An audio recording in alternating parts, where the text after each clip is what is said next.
Halo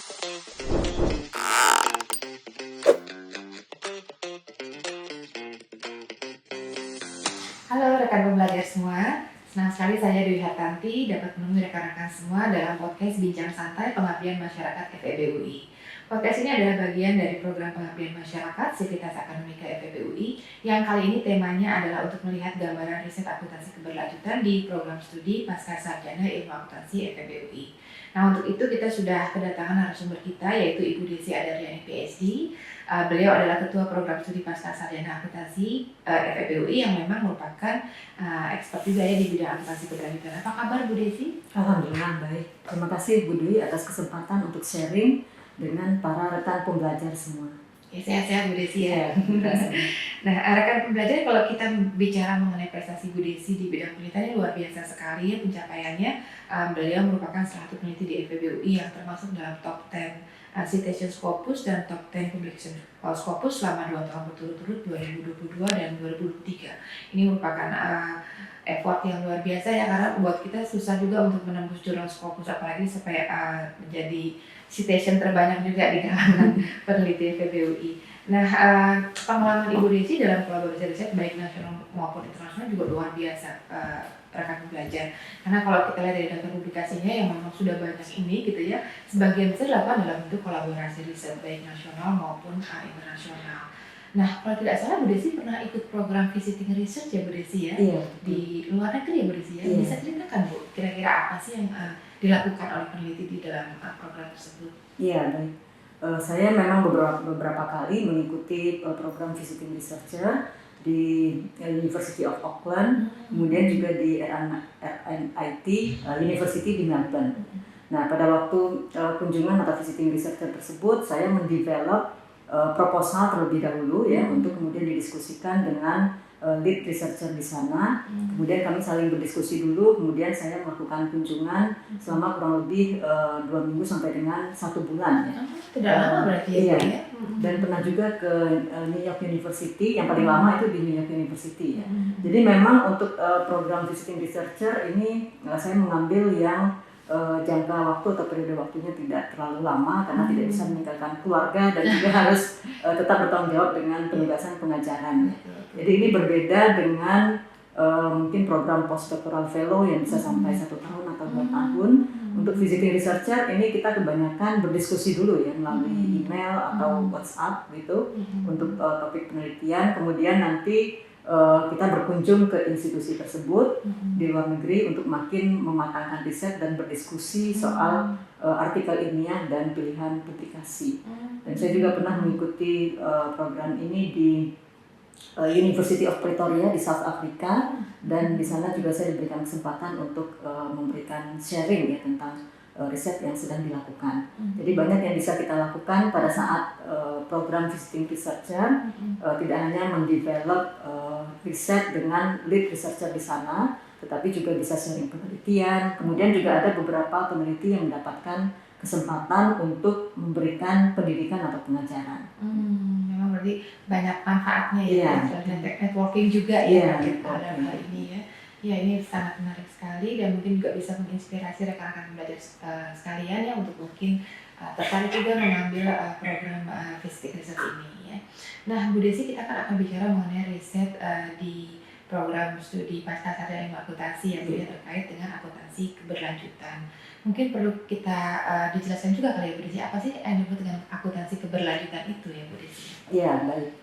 Jadi selama ini kita memang belajar akuntansi tapi lebih dekat dengan keuangan ya, karena memang definisinya adalah bagaimana akuntansi itu bisa mengukur ya, mengakui, mencatat, melaporkan transaksi-transaksi yang terkait dengan keuangan. Namun seiring dengan meningkatnya awareness atau perhatian ya dari para pemangku kepentingan, dari para stakeholders akan isu keberlanjutan, maka akuntansi ini ikut mengambil peran. Jadi tidak silent ya,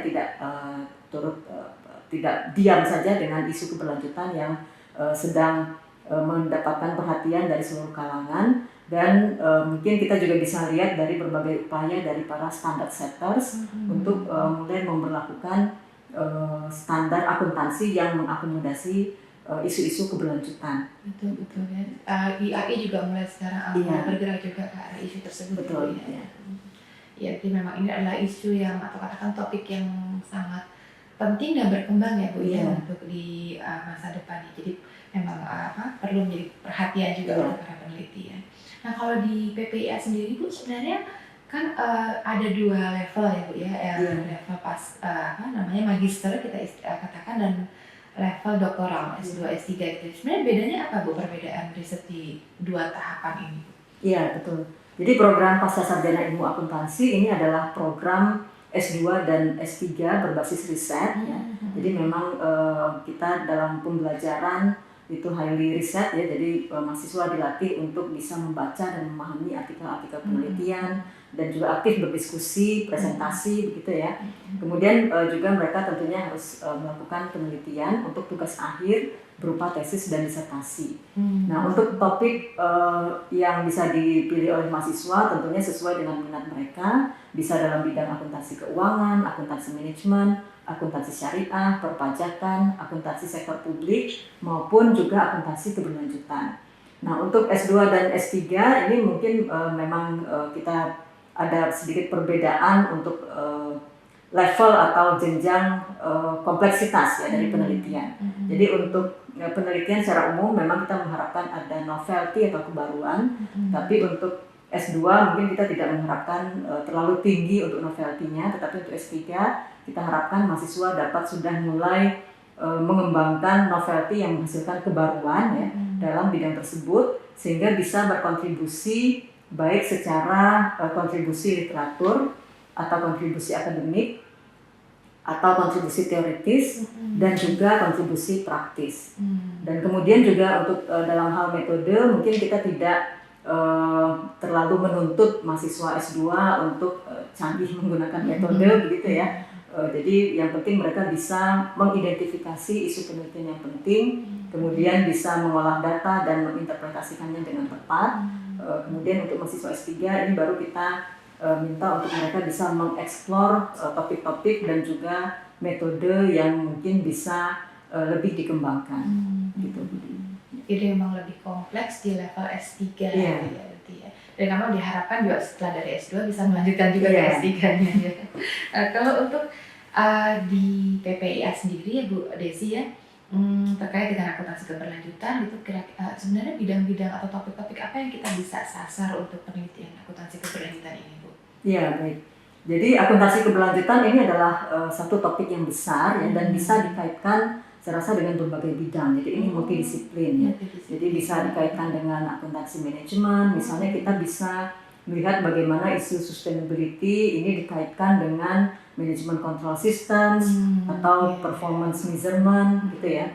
Bahkan saya pernah melihat peneliti ya, mendengarkan presentasi peneliti yang meneliti bagaimana kekerasan seksual di tempat kerja itu dikaitkan dengan manajemen control systems di perusahaan tersebut. Jadi semuanya bisa dikaitkan ya.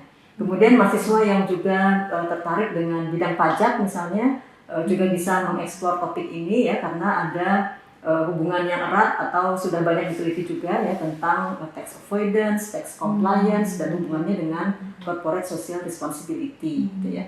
Atau juga mungkin mahasiswa bisa mengeksplor topik green tax atau carbon tax gitu ya. Isu-isu baru nih ya. Isu-isu baru.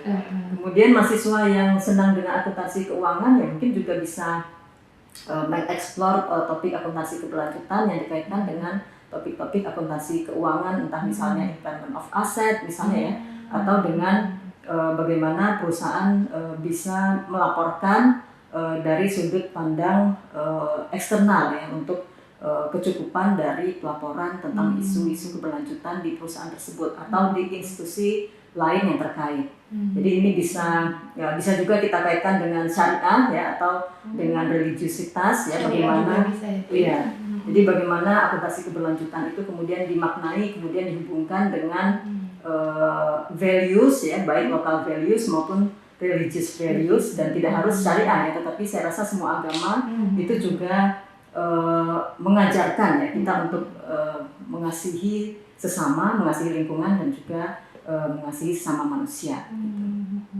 Wah, ini topiknya luas sekali Iya, sebenarnya, bisa luas. dieksplor ya. Iya. Dan kira-kira yang mana yang dominan Bu selama ini di PPI yang banyak diambil oleh mahasiswa sejauh ini? Ya, kebanyakan ini karena berkaitan dengan kepraktisan ya maupun pragmatisme. Jadi memang tidak banyak mahasiswa yang meneliti secara langsung atau melakukan interview kepada pihak perusahaan atau pihak-pihak lain, stakeholders maupun sektor publik misalnya ya. Memang yang lebih mengemuka adalah isu-isu keberlanjutan yang datanya diambil dari data sekunder. Misalnya karena kita juga berlangganan database definitif gitu ya, sehingga di database ini sudah terkumpul beberapa data yang terkait dengan keberlanjutan dan itu bisa dihubungkan dengan variabel yang lain. Tetapi tidak menutup kemungkinan karena isu akuntansi keberlanjutan ini terjadi di tingkat institusi begitu ya, kita juga bisa melihat penerapan dari akuntansi keberlanjutan itu di tingkat organisasi dan mungkin itu memang memerlukan data primer. Tetapi untuk saat ini memang belum terlalu banyak ya. Mungkin ada 1-2 mahasiswa yang berusaha melakukan wawancara atau menyebarkan kuesioner untuk melihat persepsi ya, untuk menginvestigasi persepsi dari para aktor di perusahaan maupun di organisasi tentang isu keberlanjutan dan bagaimana penerapannya di perusahaan ataupun organisasi yang lain. Ya, berarti memang lebih banyaknya menggunakan data-data sekunder ya Bu. Data-data sekunder, betul. Tidak menutup juga kemungkinan menggunakan data-data primer ya. Jadi data sekunder ini banyak yang dieksplor melalui laporan, memang laporan keberlanjutan atau laporan tahunan, atau kalau misalnya data itu sudah diekstrak oleh database ya, terutama definitif, maka skor-skor yang terdapat di database tersebut bisa digunakan dan dihubungkan dengan variabel yang lain. Iya. Menarik sekali Bu ya. Jadi menjanjikan sekali rekan belajar untuk bisa menggali lebih dalam minat kita di penelitian terkait akuntansi keberlanjutan.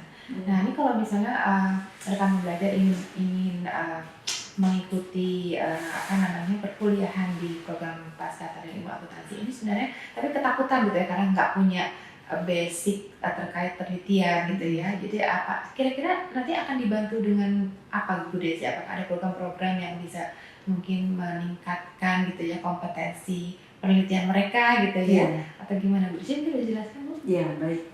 Jadi mulai tahun lalu ya, sejak tahun 2022 itu kita sudah membuka juga kelas khusus atau kelas malam ya, yang waktu belajarnya adalah Kamis, Jumat, dan Sabtu untuk mengakomodasi teman-teman yang mungkin sudah bekerja tetapi ingin juga melakukan penelitian, bisa untuk segala topik ya, tidak harus di akuntansi keberlanjutan. Nah, untuk teman-teman yang mungkin belum memiliki pengalaman riset, entah mungkin di S1-nya tidak melakukan skripsi misalnya ya, kita juga punya berbagai program ya untuk mendukung atau menunjang penelitian yang dilakukan oleh mahasiswa. Misalnya kita ada program writing buddy, kemudian juga writing camp gitu ya, untuk membiasakan mahasiswa untuk kita bisa menulis bersama dan juga didampingi oleh dosen. Kemudian kita juga aktif melakukan berbagai bincang akademik namanya Bakpia ya Bu ya? Iya, bincang akademik PPIA. Ya, dengan mengundang narasumber international experts maupun dari nasional ya, dari universitas lain,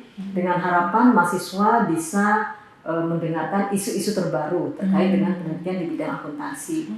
Kemudian juga kita bekerjasama dengan Departemen Akuntansi ya, Departemen Akuntansi juga sering mendatangkan international experts dan kita biasanya mendorong mahasiswa untuk bisa berinteraksi langsung dengan para ahli tersebut. Jadi biasanya kita minta mahasiswa menyiapkan 1-3 slides berisi rangkuman atau intisari penelitian mereka untuk bisa didiskusikan dengan para ahli internasional tersebut.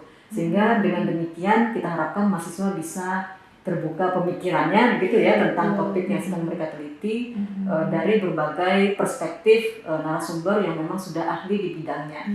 Nah, masukan-masukan tersebut kemudian bisa didiskusikan lagi dengan tim pembimbing dan bisa disortir ya, mana masukan yang harus ditindaklanjuti, kemudian mana yang harus dicatat dulu mungkin untuk penelitian selanjutnya.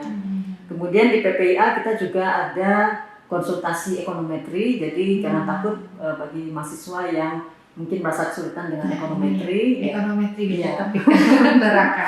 Iya, ekonometri, statistik begitu ya. Mereka bisa berkonsultasi dengan dosen yang memang ahli di bidang tersebut. Jadi kita juga mendukung ya, ada berbagai upaya atau kegiatan yang ada di PPIA untuk mendukung riset atau tugas akhir mahasiswa. Dan kita bisa lihat dari berbagai topik-topik yang terkait dengan akuntansi keberlanjutan. Saat ini mungkin kalau kita kelompokkan ya, ada 4 bidang terkait, misalnya terkait dengan perpajakan atau kemudian akuntansi manajemen, juga akuntansi syariah, kemudian juga syariah, ya, akuntansi syariah dan akuntansi keuangan. Mahasiswa ada ya memang mayoritas mengambil metode kuantitatif. Yang menggunakan data sekunder. Iya, yang menggunakan data sekunder.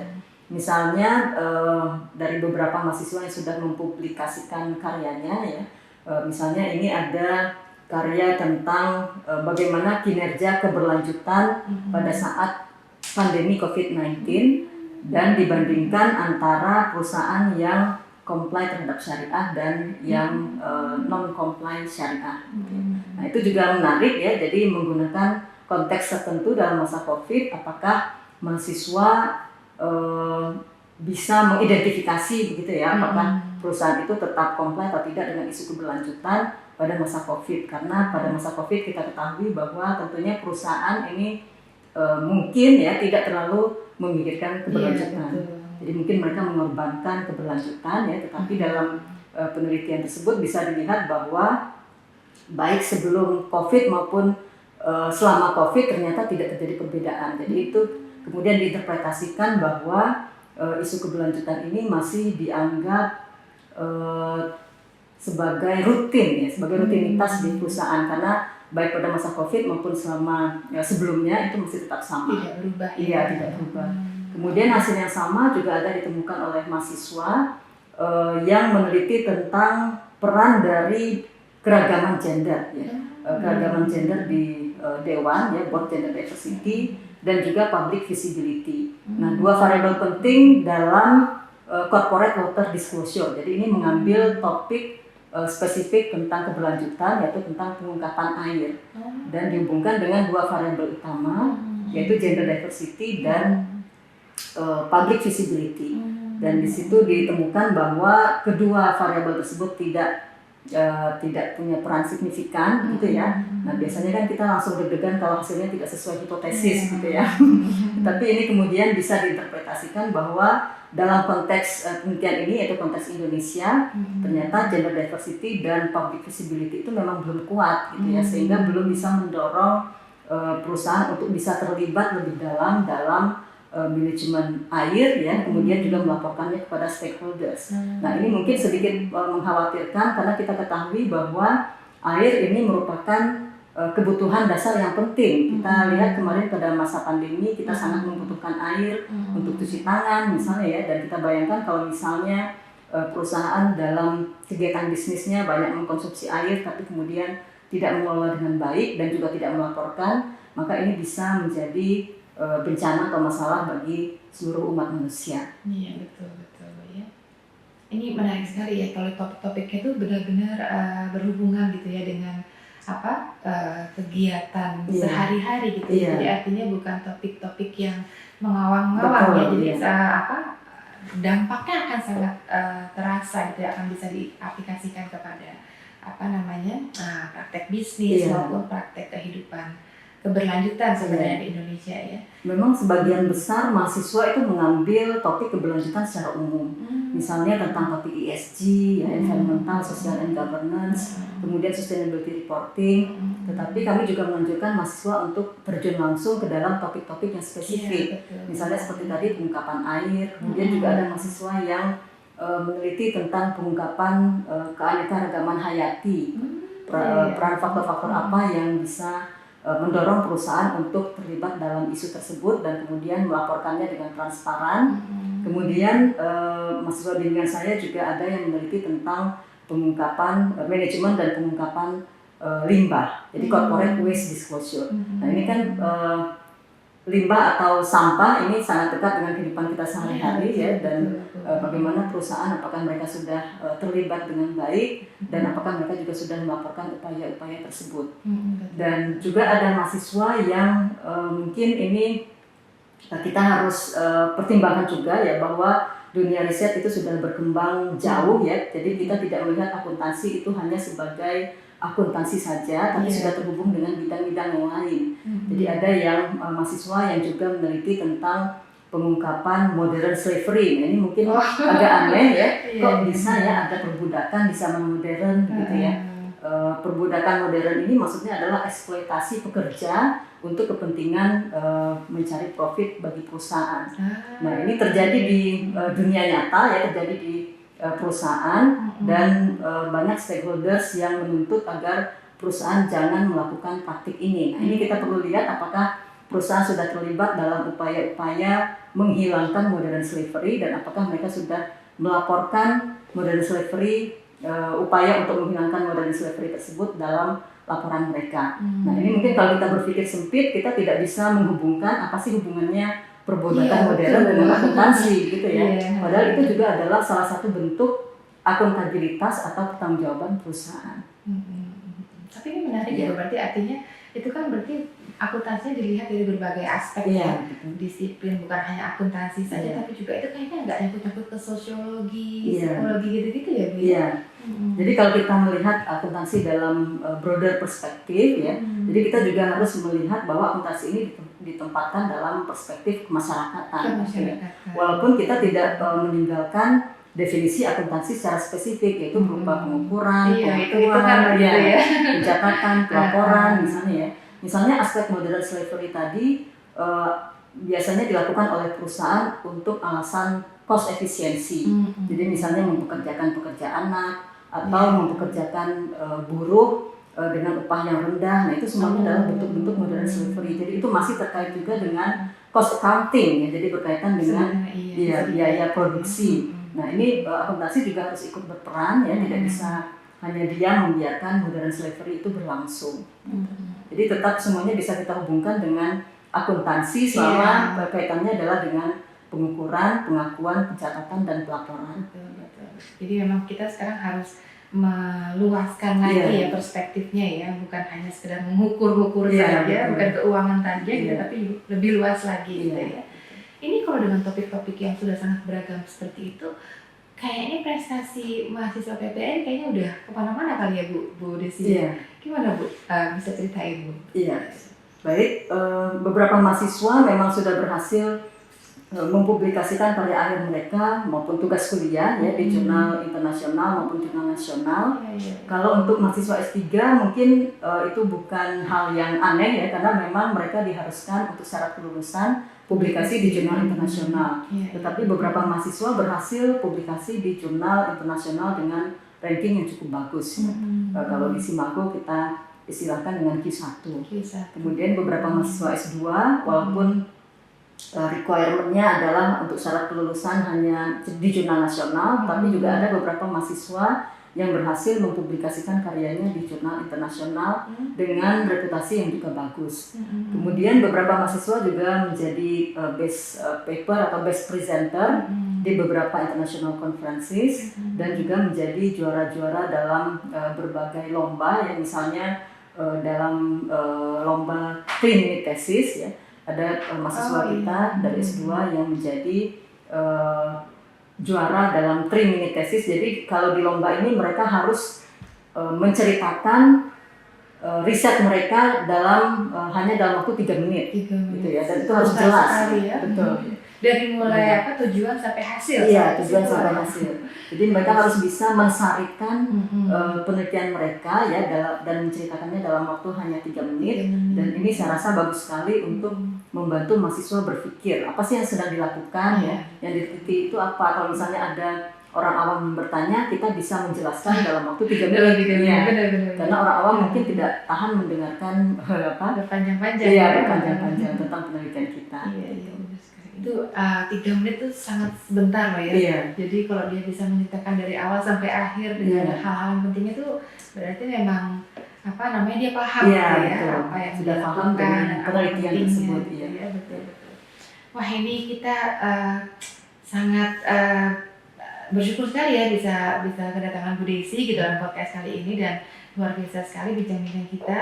Bu Desi terima kasih sekali untuk sharing-sharingnya ya. Kita udah mendapatkan banyak sekali insight, nggak kerasa mendengarin ngobrol Bu Desi aja kita udah dapat banyak pengetahuan gitu ya. Dan buat rekan-rekan yang tertarik untuk juga sama-sama berkembang dalam program Pasca Sarjana Ilmu Akuntansi, silakan gitu ya. Karena tadi kita sudah dengar bahwa fasilitasnya dan juga exposure sangat membantu sekali untuk mengembangkan skill dan kompetensi penelitian kita ya. Nah rekan-rekan pembelajar, demikian bincang santai kita kali ini. Sampai bertemu kembali di seri bincang santai berikutnya. Salam belajar. Salam pembelajar. Halo, bagi rekan-rekan pembelajar yang tertarik untuk mengetahui dan berhubungan lebih lanjut dengan program Pasca Sarjana Ilmu Akuntansi FEB UI, rekan-rekan dapat mengunjungi sosial media baik di Facebook, Instagram, LinkedIn, dan YouTube PPIA FEB UI. Rekan-rekan bisa lihat linknya di sini, dan semoga kita bisa tetap dapat terhubung, dan silakan ikuti acara-acara kami yang biasanya juga akan kami umumkan. Demikian, terima kasih, salam rekan pembelajar.